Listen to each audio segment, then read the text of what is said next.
Hi guys, welcome back to LTF1. We are back, the pair of us, and what a race to come back on, Eshan. A lot happened going into the race rather. Mercedes didn't look that great. They struggled during qualifying, they struggled during practice, but the first few laps were kind of status quo. Hamilton was getting there or thereabouts, but it was nothing too exciting until obviously the incident started. What was your take on the first half of the race?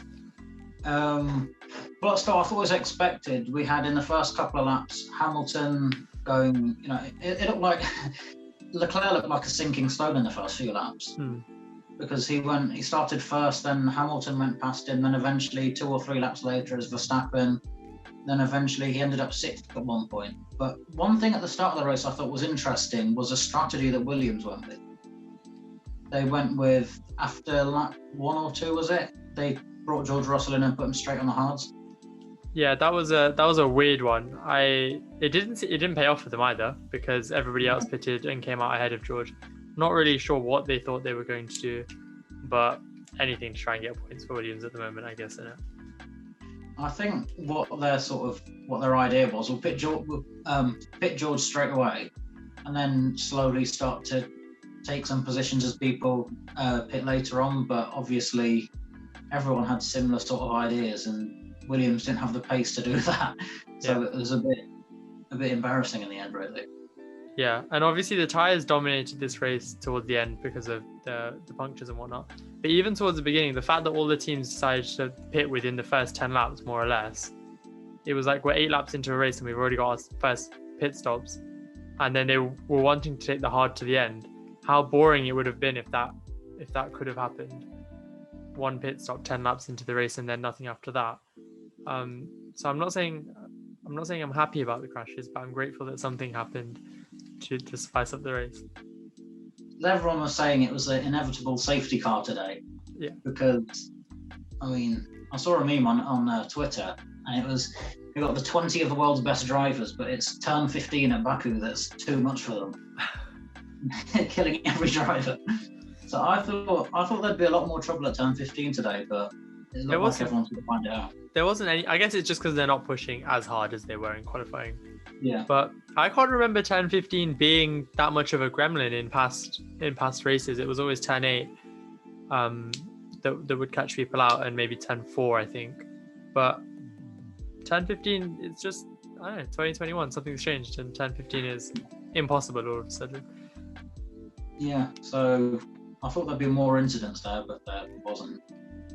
They were very well behaved. I was watching the race with a friend, and we were talking, and we were both saying that the F2 yesterday, Carnage. Lap 1, turn 1, Carnage. But these drivers this year, everybody seems to be very measured and reserved. Like we're not having that many lap 1 incidents. If we think about last year, when the season got back underway, they were all over the place, but everyone's kind of settled. I was just thinking that today because I thought there was 4 retirements today, and I was thinking that's a fair amount. But then I remembered the first race last year, I think was Spielberg, was it? Yeah. And I remember they finished like 11 cars left in the race. I streamed that Spielberg race, the Austrian Grand Prix, and there was 9 or 10 retirements. And the next day I got on the phone to Sky and I said, listen, I need the F1 package. I can't keep streaming races because if that race had cut out, then I would have been regretting it. It was an F1 fan on the other side of the phone. But getting back to this race, Stroll was the first casualty. Nothing he could do about that. He was very lucky not to be collected by someone behind him as he kind of drifted towards the middle of the track. At first I thought he'd made a mistake. I was like, oh, well, someone was going to make a mistake and Stroll's come in and done it for us. But a nightmare for him. There's nothing he could have done, and he's very lucky that he got out of that with no harm. Yeah, because when I saw it, when it's a crash at that sort of speed, it looks a lot more scary than maybe what it is, if that makes sense. Because my first sort of question, I guess, is the same as everyone else's, is he okay? And yeah, he was having a good race up until then as well, because he made up loads. He started 19th, was it? He started last, I think. Yeah, I think he started last. and he made up loads of positions. He didn't pit, as Aston Martin's pit strategy today was probably, I think they were the last ones to pit today, were they? Yeah, they did very well with their strategy today to get Vettel up there and Stroll up there when he was. Yeah, so Stroll, he was in the points by the time it happened, and I thought, because he had a really strong race, and I felt really, really bad for him, as I did for Verstappen as well.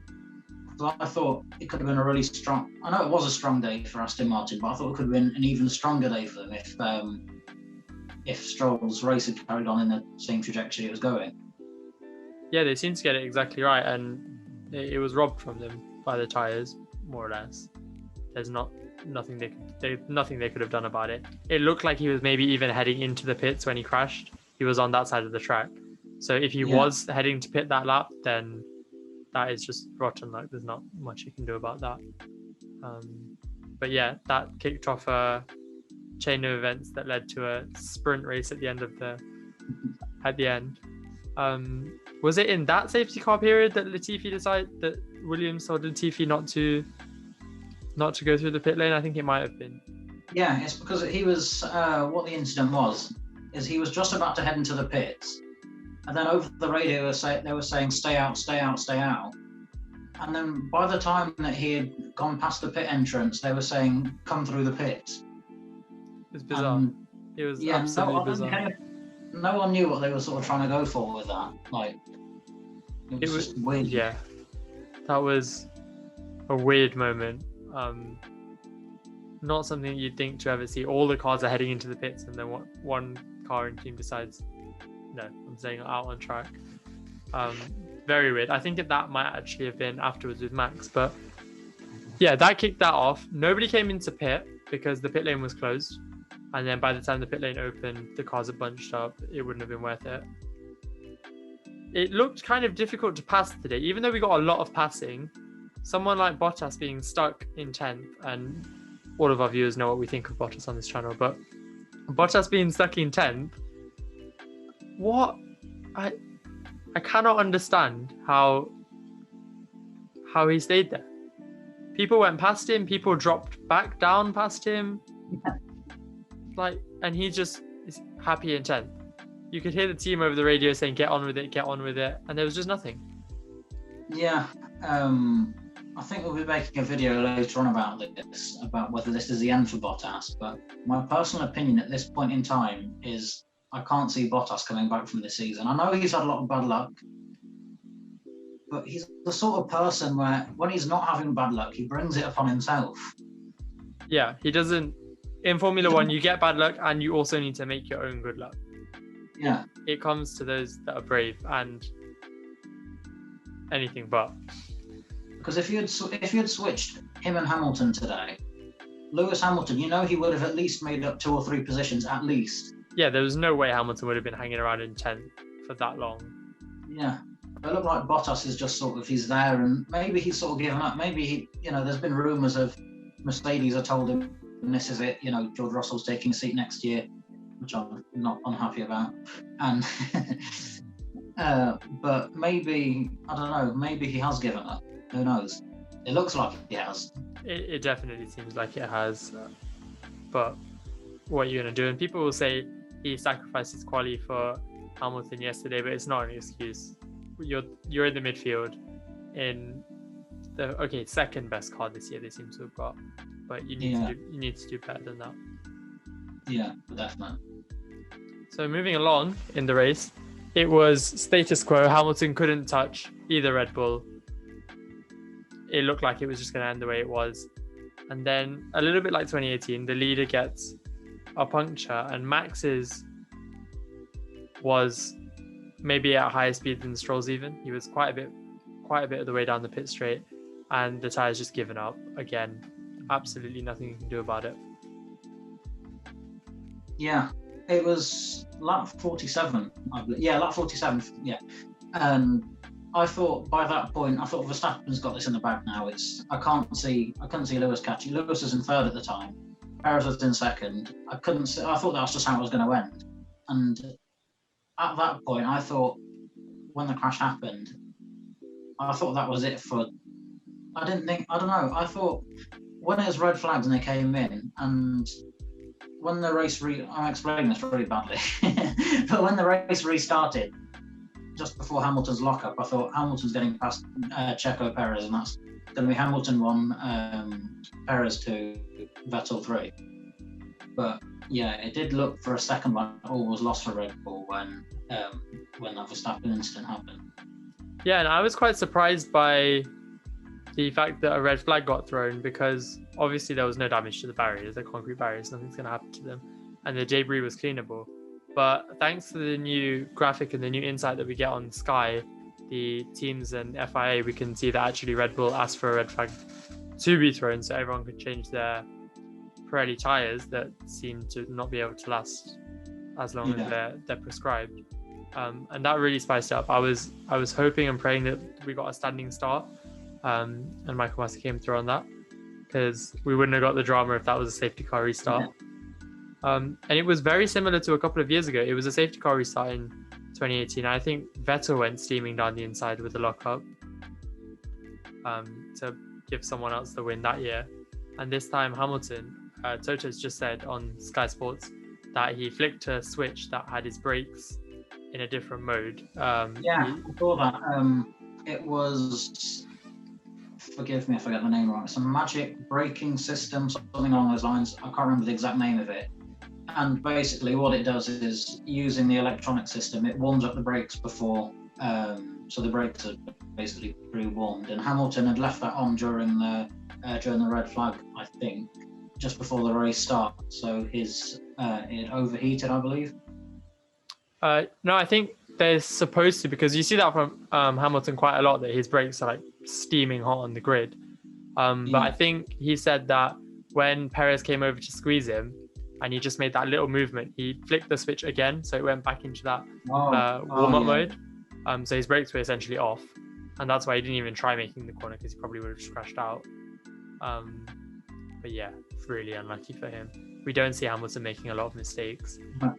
This is the first time in 54 races he's finished outside the points now. I was quite surprised that he didn't just get out of the car. Yeah. Or just retire it. Yeah. I would have, instead of taking the L, just retire. At least it goes down as a DNF. Yeah. But maybe this is why he's a 7-time world champion and we're not. I'm pretty sure the reason he's a 7-time world champion and I'm not is just because my parents weren't working 3 jobs on the weekends to get me into karting. Otherwise, I'd be up there with him.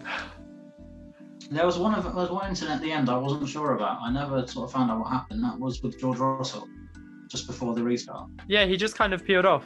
At first, I thought it was Latifi taking his drive-through, but Russell just peeled off and DNF. Something must have gone wrong with the car, but yeah, he wasn't in a position to be fighting for anything. It's not like it was just one of those weird little DNFs. But all in all, it could have been a very boring race if not for the Pirellis that we saw it last year, we're seeing it this year. The teams aren't particularly liking them, cars aren't liking them, and now apparently track surfaces don't like them either. Where do we go?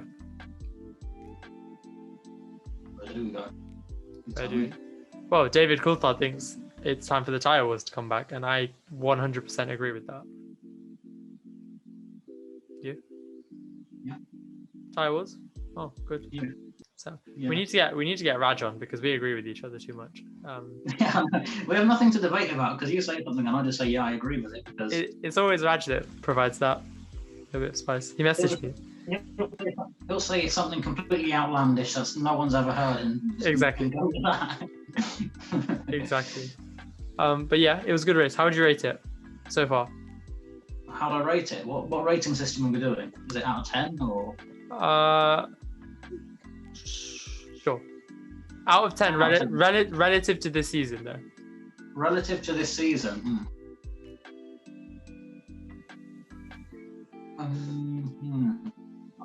I'd say this is in the top 3 best races so far this season out of 6. I'd say 7.5 out of 10. Yeah, it was a very good end, but before that, a little bit dry. Yeah, so I think about 7 to 7.5. What would you say? About the same? Yeah, sure. I'll just agree with you. Look at these great minds thinking alike. But yeah, like Eshan said, we'll be back with another video soon. It might be a Bottas video. It's probably not going to be that long because he should leave the sport, right? Yeah. Yeah, I agree. So that's that video done. But yeah, we'll see you soon. It's been a good season, and now we're back in the flow of things. So make sure to drop a like, subscribe to the channel if you want to see more. Eshan, you've not had a chance to do socials in a long time, so. Well, you can find us on Twitter at LTF1Official, and you can find us on Instagram at LTF1Official. Thank you for watching, and we will see you next week. Cool. That's all for that. Speaking of next week, if you want